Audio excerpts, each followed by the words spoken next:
Sa atin pong pagsisimula, inaanyayahan ko po ang bawat isa sa atin na tayo po muna ay manalangin. Dakila at mapagmahal po naming Ama, Panginoong Diyos na kayo po ay nasa langit. Salamat po Panginoon sa panibagong buhay at araw na pinagkalob niyo po sa bawat isa.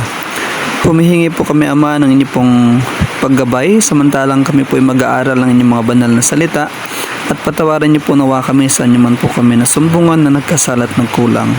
Ito po ang aming mga hiling sa pangalan po ng aming Panginoong Hesus. Amen. Isa pong mapagpalang sandali sa bawat isa sa atin lahat, mga minamahal kong kapatid.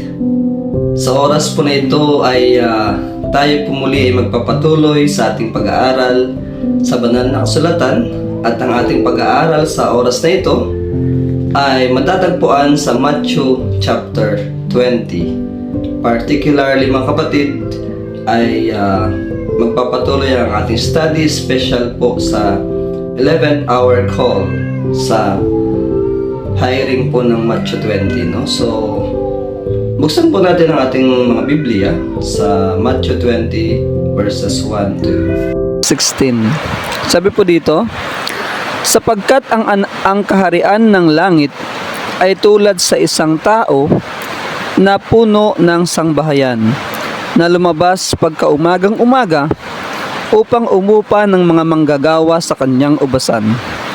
At nang makipagsundo na siya sa mga manggagawa sa isang denaryo sa bawat araw, ay isinugo niya sila sa kanyang ubasan. At siya ay lumabas ng malapit na ang ikatatlong oras at nakita ang mga iba sa pamilihan na nangatayong walang ginagawa. At sinabi niya sa kanila, magsiparoon din naman kayo sa ubasan at bibigyan ko kayo ng nasa katuwiran. At nagsiyaon ng kanilang lakad sa ubasan. Lumabas siyang muli nang malapit na ang mga oras na ika-6 at ika-9 at gayon din naman ang ginawa. At lumabas siya nang malapit na ang ika-11 oras at nakasumpong siya ng mga iba na nakatayo at sinabi niya sa kanila, bakit kayo'y nangatayo rito sa buong maghapon na walang ginagawa? At sinabi nila sa kanya, sapagkat sino may walang umupa sa amin. Sinabi niya sa kanila, magsiparito din naman kayo sa ubasan. At nang dumating na ang hapon, sinabi ng Panginoon ng ubasan sa kanyang katiwala, tawagin mo ang mga manggagawa at bayaran mo sila ng kaupahan sa kanila na mula sa mga huli hanggang sa mga una. At paglapit ng mga inupahan ng malapit na ang ika-11 oras, ay tumanggap bawat tao ng 1 denaryo. At nang magsilapit ang mga nauna, ang isip nila ay magsisitanggap sila ng higit at sila ay nagsitanggap din ng bawat tao ng 1 denaryo. At nang kanilang tanggapin ay nangagbulong-bulong laban sa puno ng sambahayan na nagsasabi, isa lamang oras ang ginugol nitong mga huli. Sila ay ipinantay mo sa amin na aming binata ang hirap sa maghapon at tag-init na nakasusunog. Tatapwat siya ay sumagot at sinabi niya sa kanila, kaibigan, hindi kita iniiring. Hindi baga nakipagkayari ka sa akin ng 1 denaryo? Kunin mo ang ganang iyo at humayo ka sa iyong lakad. Ibig kong bigyan itong huli ng gaya rin sa iyo. Hindi baga matuwid sa aking gawin ang ibig ko sa aking pag-aari o masama ang mata mo sapagkat ako ay mabuti? Kaya't ang mga naunay mga huli at ang mga huli ay mga nauuna. Ito po ang mga ilang punto na dapat nating isaalang-alang habang tayo po ay nagbasa ng ating mga bersikulo na pinasa. Unang punto, ang may-ari ng sambahayan, gaya ng nalalaman ng bawat mag-aaral ng Biblia, ay ang Panginoon mismo mga kapatid. Ikalawang punto, ang mga manggagawa ay ang kanyang mga lingkod. Ikatlong punto, yung tinawag na penny or denaryo ay ang kanilang gantimpala, no? Ikaapat na punto, ang kanyang ubasan ay ang lugar kung saan sila magtatrabaho. Ikalimang punto, ang araw ay patalinhaga, sumasagisag sa isang panahon na panaliliwanagan ng dakilang liwanag, no?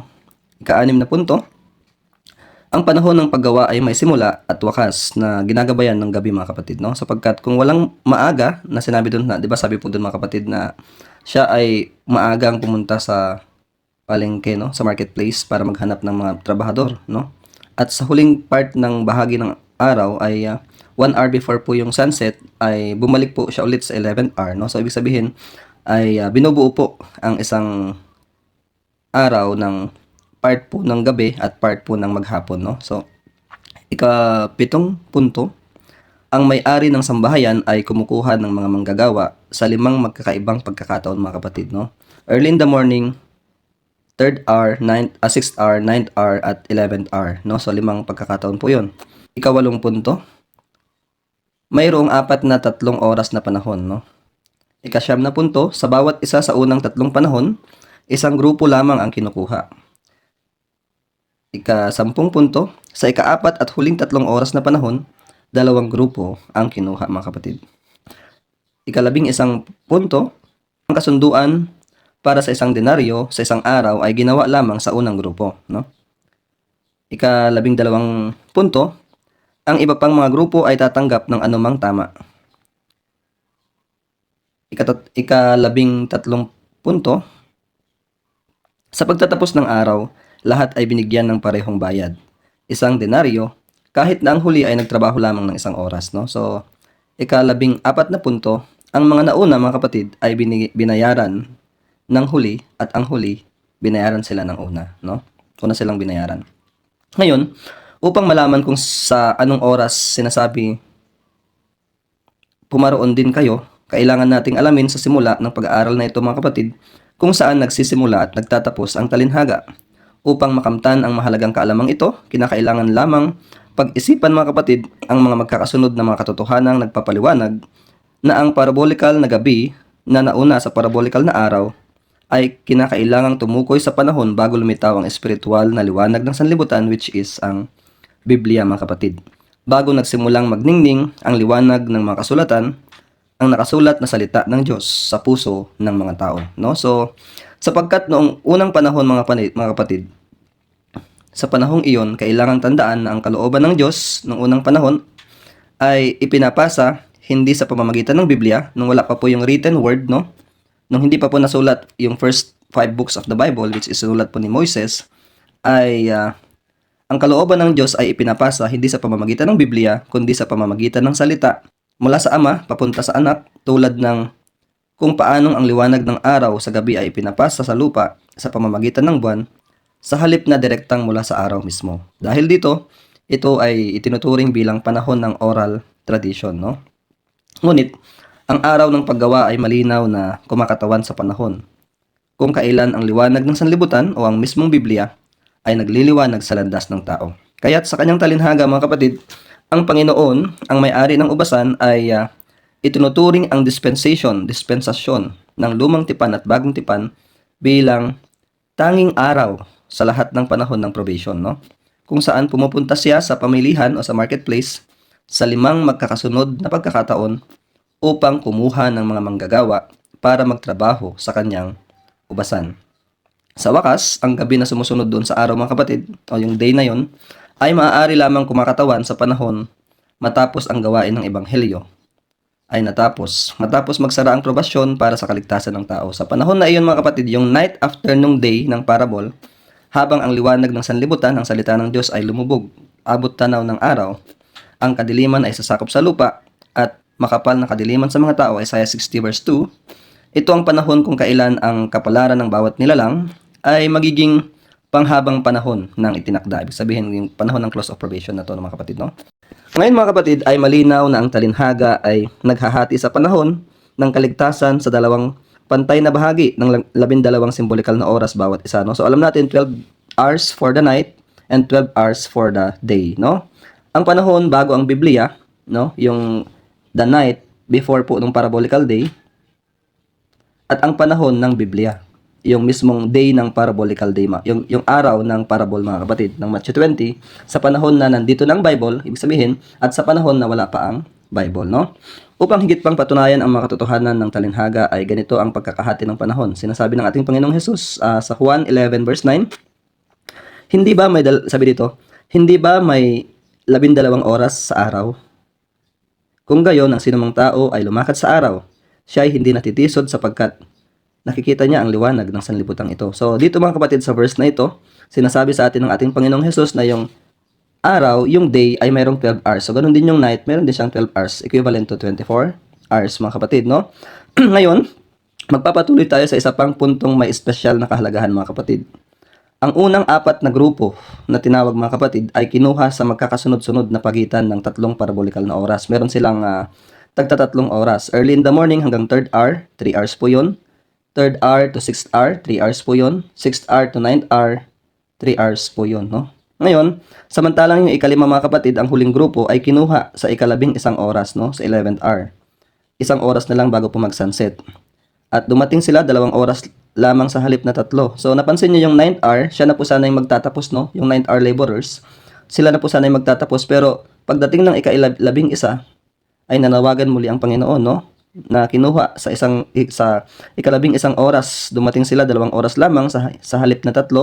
Pagkatapos ng ika-4 na grupo, which is ang 9th hour, no? Sa makatuwid, ay isang parabolical na oras lamang bago matapos ang araw, kaunting sandali bago magsara ang probation, mga kapatid, no? So, ang panahong 2 oras mula sa ika-9 na oras hanggang sa ikalabing isang oras ay isang natatanging pagkakaiba na lumalabas bilang isang climactic o climax po sa parable na ito, mga kapatid, no? Isang exception, mga kapatid, sa pangunahing pattern, kasi yung iba tagta-3 oras, natatapos po nila yung gawain nila, samantalang yung ika-9 na oras, dapat hanggang 12 hour na yun siya, matatapos na yung gawain. Hindi po nila natapos yung gawain at kinakailangan pang manawagan ng Panginoon sa ika-11th hour, kumbaga emergency call within a call, mga kapatid, upang matapos po yung gawain, no? So, sabi dito sa Matthew 20 verses 1 hanggang sa huli nating binasa kanina, ay mapapansin natin, mga kapatid, na kinakailangan pang manawagan ng Panginoon sa ika-11th hour, 1 oras bago po yung pagsasunset, pagsasara po ng probation upang matapos ang gawain. So, malinaw nitong ipinapakita, mga kapatid, na ang huling tawag ay dumarating ng hindi inaasahan at nakakagulat sa panahon ng grupo ng ika-9 na oras. Dahil dito, mayroong 2 parabolical na oras para sa isang grupo, no? At 1 parabolical na oras lamang para sa isa pang grupo. So, ibig sabihin, mga kapatid, yung 9th hour, meron silang 2 hours na nag-work. Yung 11th hour, meron silang 1 oras na nagtrabaho.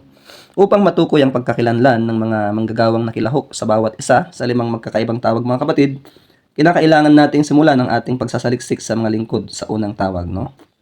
Nakita natin na ang Biblia, ang espiritual na liwanag ng sanlibutan, ang bumubuo sa parabolical na araw, mga kapatid. Alam din natin lahat na ang Biblia ay dumating sa kilusan ng Exodus movement, no? Sa panahon ni Moses. At mula noon, ang Panginoon ay hindi muling nagkasundo, wika nga, sa ibang tao, at sila lamang ang pinagkatiwalaan niya ng ceremonial system, mga kapatid, no? Lahat ng mga gantimpala at pangako ay ipinangako sa bansang Israel, no? Hindi may kakailang, mga kapatid, na sa makatuwid na ang unang grupo sa talinhaga ng Matthew 20, yaong mga nagpunta upang magtrabaho ng maagang maaga. Ibig sabihin, maagang maaga sa pagsisikat ng araw, lalabas yung espiritual na liwanag, which is ang Biblia.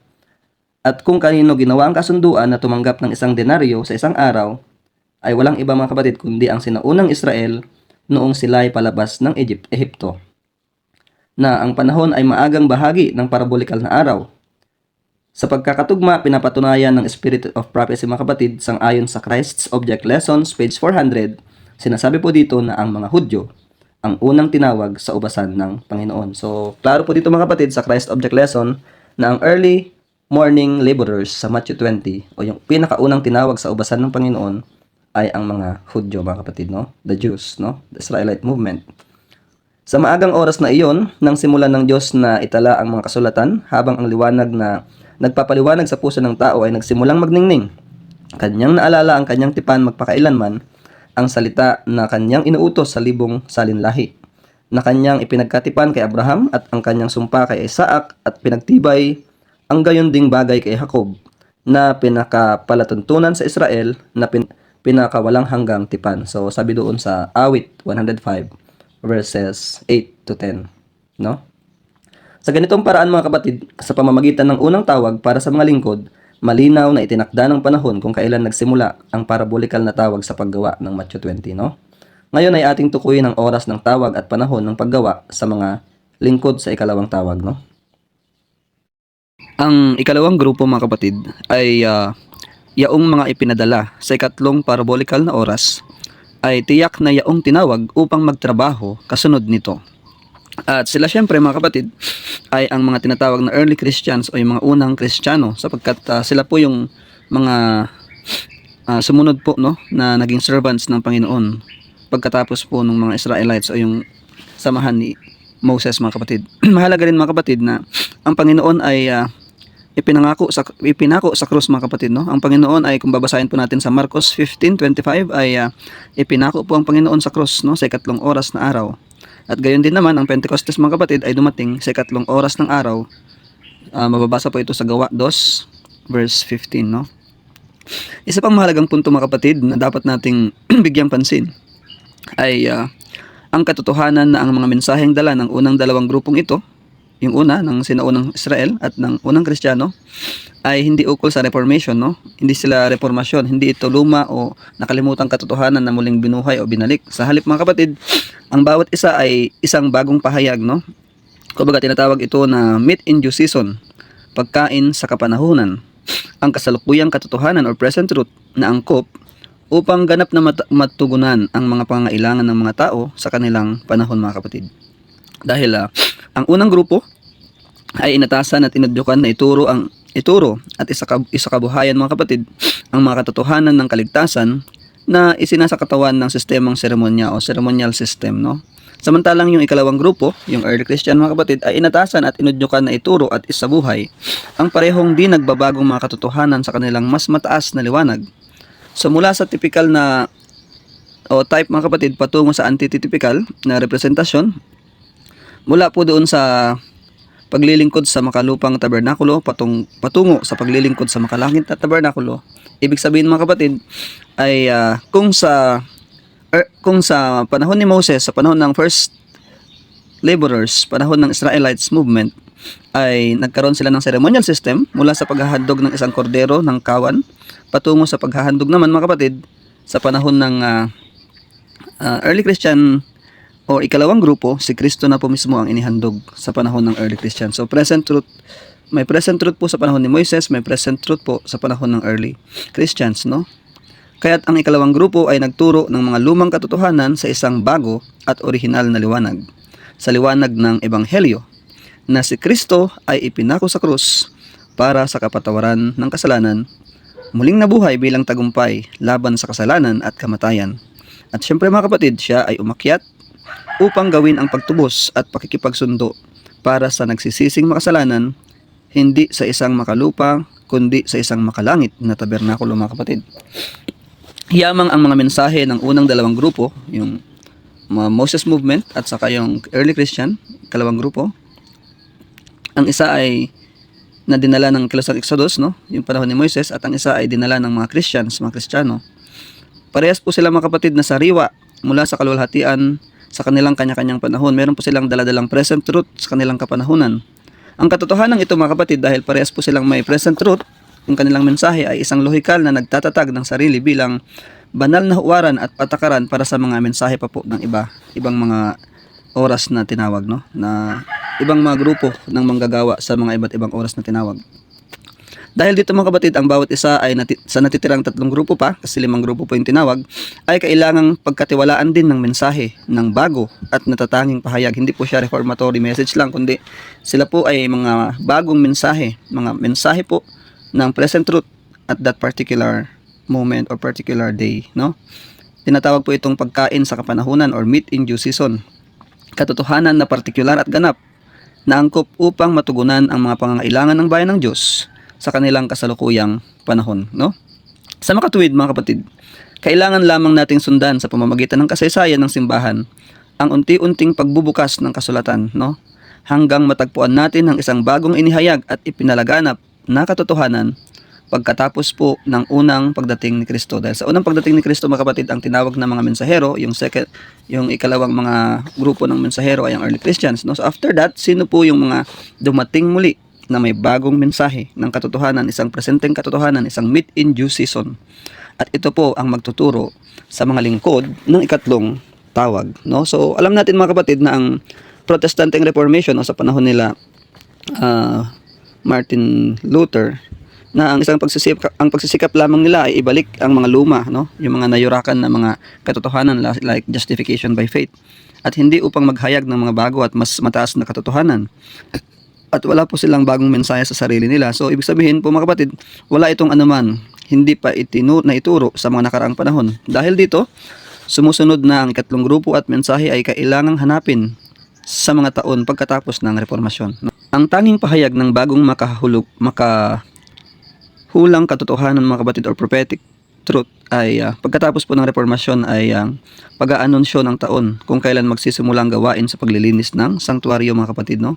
Na pangunahin para sa mga patay, no? So judgment for the living, for the dead mga kapatid, I mean. Batay sa Daniel 8 verse 14. Ngunit hindi pa ganap na naunawaan noon mga kapatid.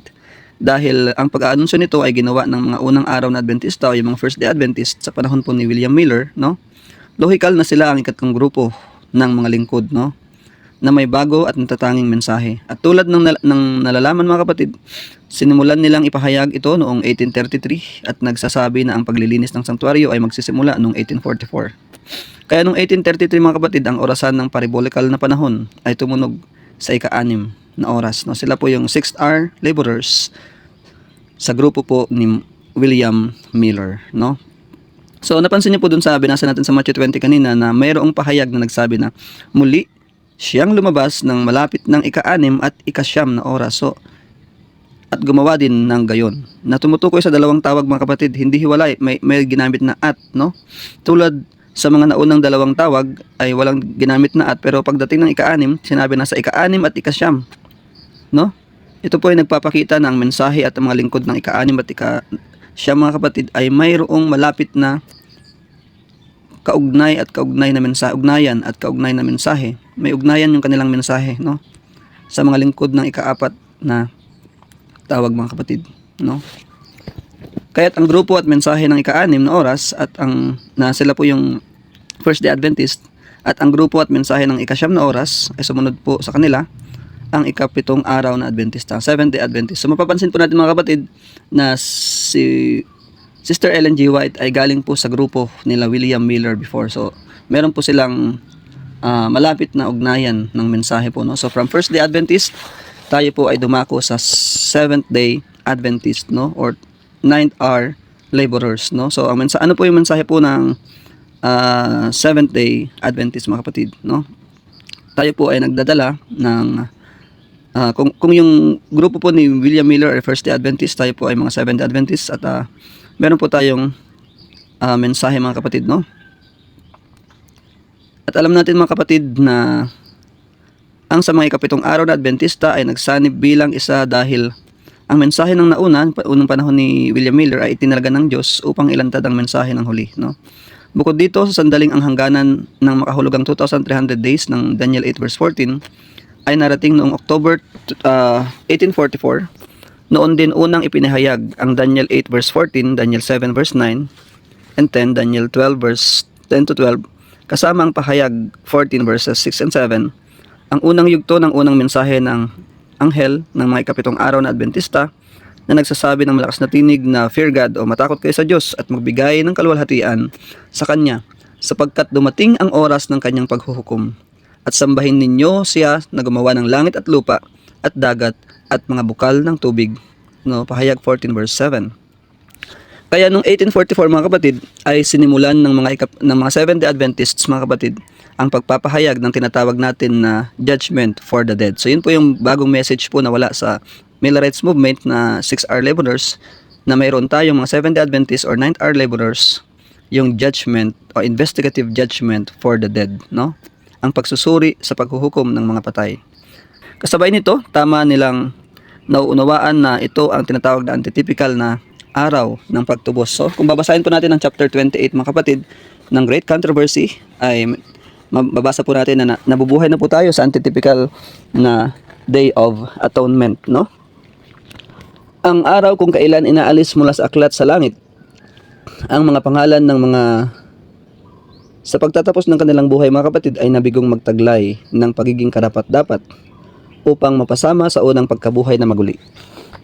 Ang pagkabuhay na maguli mga kapatid ng mga banal, sangayon sa Pahayag 20 verse 5 and 6, no? Lahat ng mga aspetong ito ay saklaw ng mga salitang sabi sa Daniel 8 verse 14, kung magkagayon ang sanktuaryo ay lilinisin, no? Dahil ang paglilinis mga kapatid ng sanktuaryo ay para sa mga patay, no, yung judgment for the dead ay isang transaksyon lamang mga kapatid na nauukol sa mga aklat. Isa po itong tinatawag na bookwork, no? Ito ang dahilan kung bakit ito nagaganap lamang sa makalangit na sanktuaryo.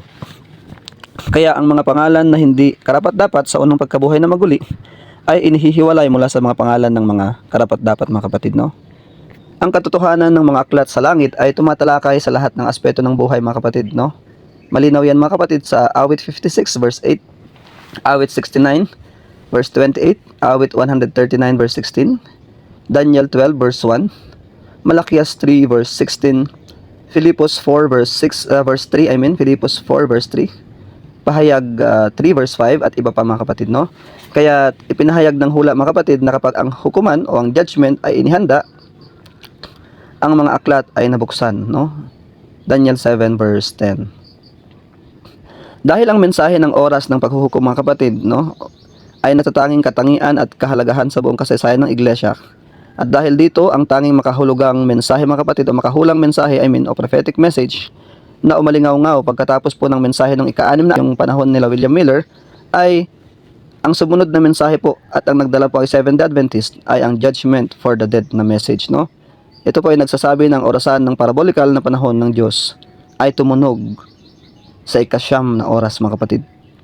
Dahil dito mga kapatid, ang grupo ng ika-9 na oras sa talinhaga ay walang iba kundi ang ika-7 araw na Adventista or tayo po mga kapatid na Seventh-day Adventists, no? Na noon ay nagsimula ng ipahayag na ang paghuhukom ay hinihanda at ang mga aklat ay nabuksan. Daniel 7 verse 10. Meron po tayong dala-dala na judgment for the dead message, no?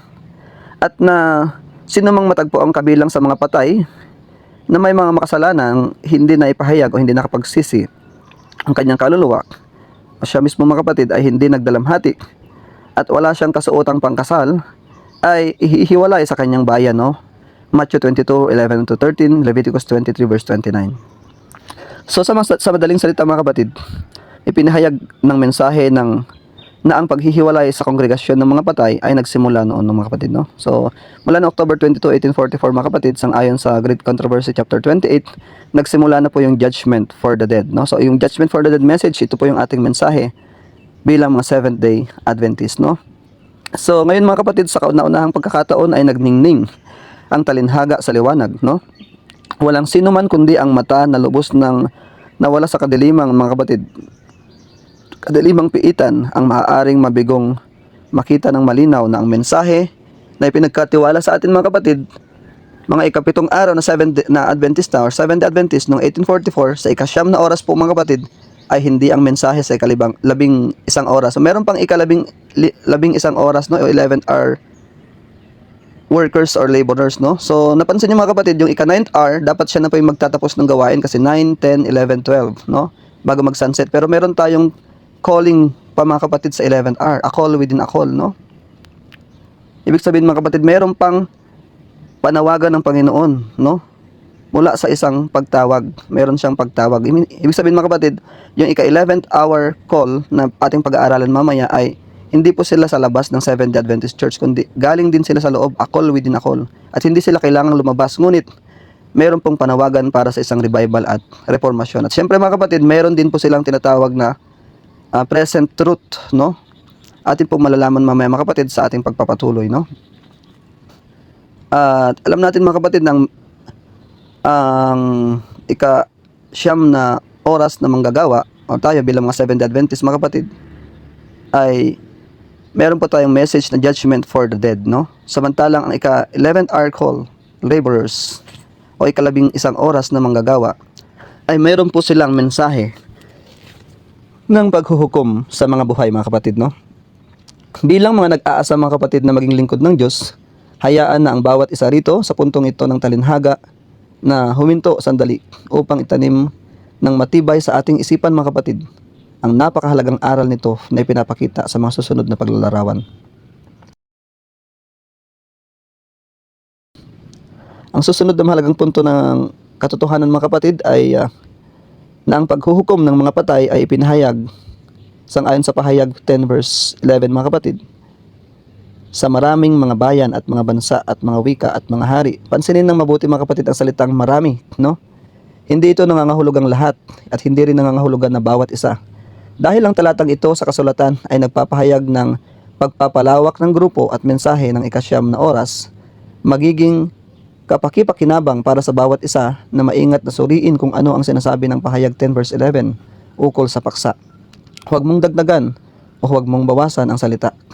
Pagkatapos ihambing ito sa mga kasunod na kasulatan na nagbabalak na pagpapalawak ng grupo at mensahe ng ikalabing isang oras, no? At magkakaroon ka ng buong katotohanan patungkol sa pagtatapos ng gawain, no? Ngayon na dumating na ang oras naman mga kapatid, no? Magpapatuloy na po tayo sa pag-aaral ng ikalabing isang oras na manggagawa, no? Natitipunin ng Panginoon ang kanyang mga lingkod sa ikalabing isang oras na ang walang hanggang talinhagang ito ay isinalaysay at sa kauna-unahang pagkakataon mga kapatid ay malinaw na nakikita na samantalang ang paghuhukom ng mga patay, which is message po ng 9th hour laborers, Seventh-day Adventist Church, ay ipapahayag sa maraming bansa at mga tao at paghuhukom ng mga buhay naman or judgment for the living na mensahe po ng 11th hour messengers, no, workers, ay ipapahayag naman sa lahat ng bansa at sa mga tao sa buong mundo. Narito ang sinasabi ng inspiration mismo mga kapatid, no? At nakita ko ang isa pang anghel na lumilipad sa kalagitnaan ng langit na may daladalang walang hanggang ebanghelyo upang ipangaral sa mga nananahan sa lupa at sa bawat bansa at angkan at wika at bayan na nagsasabi ng malakas na tinig, matakot kayo sa Diyos at magbigay ng kaluwalhatian sa Kanya sapagkat dumating na ang oras ng Kanyang paghuhukom, no?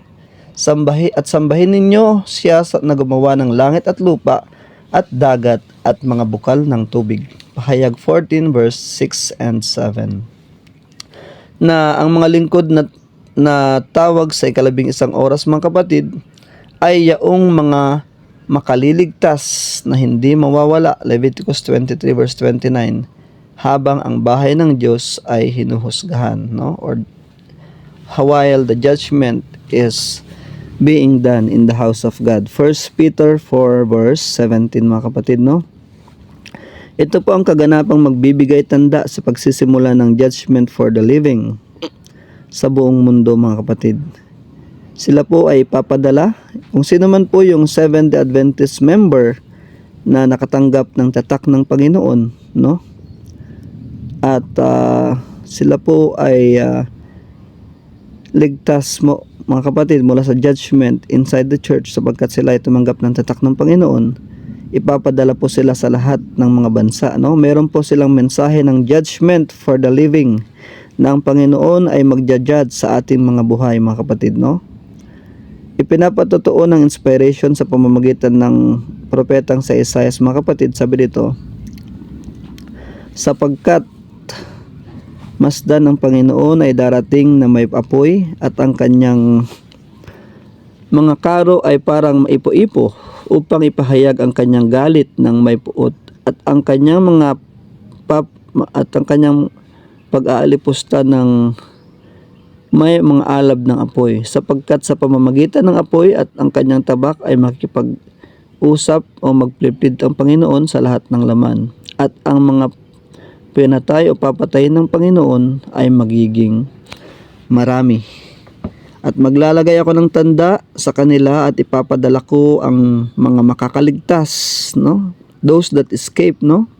Sa kanila sa mga bansa, sa Tarsis, sa Pul at sa Lud na may mga pana sa Tubal at sa Javan sa mga pulo ng malalayong dako na hindi nakarinig ng aking pangalan ni hindi nakita ang aking kaluwalhatian at ipapahayag nila ang aking kaluwalhatian sa mga hentil at dadalhin nila lahat ng inyong mga kapatid bilang handog sa Panginoon, mula sa lahat ng bansa, sa kabayo at sa mga karo at sa mga litra at sa mga asno at sa mabibilis na hayop sa aking banal na bundok na Jerusalem, sabi ng Panginoon, tulad ng dalhin ng mga anak ni Israel ang kanilang handog sa isang malinis na sisidlan sa bahay ng Panginoon.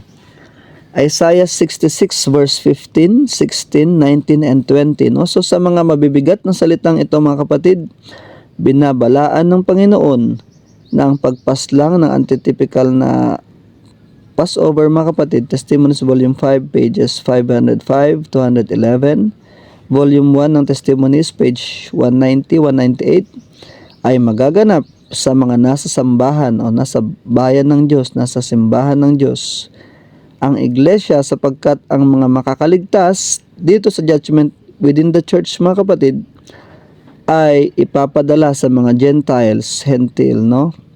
Na hindi pa nakarinig ng kabutihan at kaluwalhatian ng Diyos. So, ibig sabihin mga kapatid, ang 11th hour workers na magtatapos po ng gawain na ipapadala po na magla-loud cry ay walang iba kundi ang mga Seventh-day Adventist members din po na nasa loob ng church na nakaligtas pagkatapos pong ng judgment, no? Inside the church. No? 1 Peter 4 verse 17. Sila po yung magdadala ng mensahe ng judgment for the living mga kapatid. Malinaw na ang mga anghel na magpapatupad ng pagpaslang na ito, no, sa Isaiah 66, ay aalisin mula sa iglesia ang mga hindi matuwid. Yaong mga inilalarawan sa isang halimbawa bilang masasamang isda at sa isa pang halimbawa bilang mga bisita, no, na walang kasuotan sa kasalan mga kapatid.